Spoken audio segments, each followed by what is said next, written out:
எச்ஆர்எஸ்ஸா இல்ல எஸ்ஆர்ஹெச்சா அந்த மாதிரி ஆட போறானுங்களா? இல்லன்னா அச்சு தூக்கு, அச்சு தூக்குன்னு ஆஸ் யூசுவல் எப்பவுமே எஸ்ஆர்ஹெச் அச்சு தூக்குற மாரி அச்சு தூக்கிடுவானுங்களான்னு தெரியல. ஏன்னா 2 பேருமே ஒரு சூப்பர்பான விக்டரிலேருந்து வராங்க.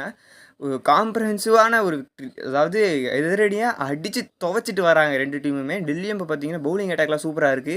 எல்எஸ்ஜியுமே ரொம்பவே கண்டெயின் பண்ணி ஜெயிச்சாங்க. ஜிடியெல்லாம் அடிச்சு நொறுக்கிட்டு வந்து ஜெயிச்சுட்டு வந்திருக்காங்க. ஸோ இன்னைக்கு ஒரு சூப்பர்பான மேட்சா இருக்கும்னு நினைக்கிறேன். பவுலிங் யூனிட் எஸ்ஆர்ஹெச் சைடு ரொம்ப கேவலமா இருக்கு. புவனேஸ்வர் குமார் மட்டும் தான் நல்லா போடுவார். அண்ட் நட்ராஜன் நல்லா போட்டுட்ருக்காரு. அண்ட் இந்த சைடு பார்த்தீங்கன்னா டெல்லி எல்லா பவுலர்ஸும் நல்லா போடுறாங்க. ஸோ அந்த லெவலுக்கு அடிக்க முடியுமான்னு தெரில. ஏன்னா 272 அப்படிங்கிற மாதிரி எஸ்ஆர்ஹெச்சோட ஆஸ் யூசுவல் பயங்கரமான ஒரு அட்டாக்கிங். பட் இருந்தாலும் ஒரு நல்ல மேட்ச் இன்றைக்கி இருக்கும். ஏன்னா இவங்க எவ்வளோ அடித்தாலும் திருப்பி அடிக்கிற மாதிரியான ஒரு பேட்டிங் செட்டப் இருக்குது. ஸோ இந்த ஐபிஎல் தான் எல்லா மேட்சுமே ரொம்ப இன்டென்ஸாக போகுது. எந்த டீம் அடிக்கணும்னாலும் கஷ்டமாக இருக்குது. இப்போ ஒரு டீமோட அடுத்து விளையாடக்கூடிய மேட்ச் லைனப்லாம் எடுத்து பார்த்தீங்கன்னா எல்லா டீமும் டஃப்பாக இருக்குது. ஒரு கேவலமான டீம்